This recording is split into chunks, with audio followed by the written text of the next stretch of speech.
আসসালামু আলাইকুম। আলহামদুলিল্লাহ, আমরা অনেকেই ছোটো বড়ো সব ধরনের মুরগি বাচ্চা পালি।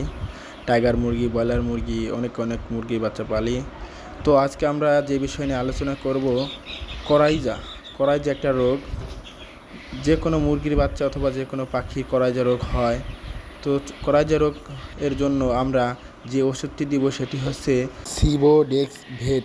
এটা প্রতি 12 ঘন্টা পর এক ফোঁট করে প্রতিটি বাচ্চার চোখে দেব, যে বাচ্চাগুলোর চোখে এরকম ফুলে গেছে অথবা পানি পড়ে।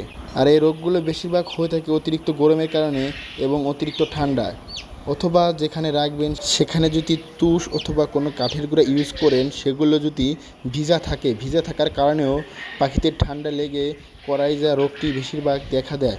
তাই অবশ্যই আপনারা করাইজা রোগ থেকে বাঁচার জন্য এই ওষুধটি ইউজ করবেন। এবং এই ওষুধটির পাশাপাশি আপনারা অবশ্যই ডক্সিঅ্যাভেট অথবা মাইক্রোনিট যে কোনো ওষুধটি খাওয়াবেন।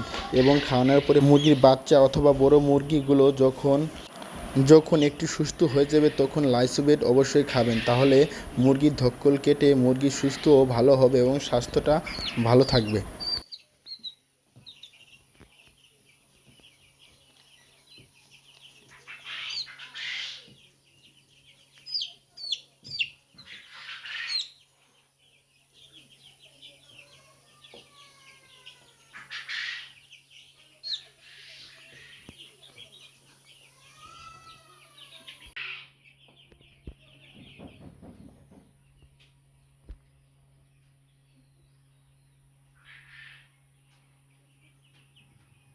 আসো।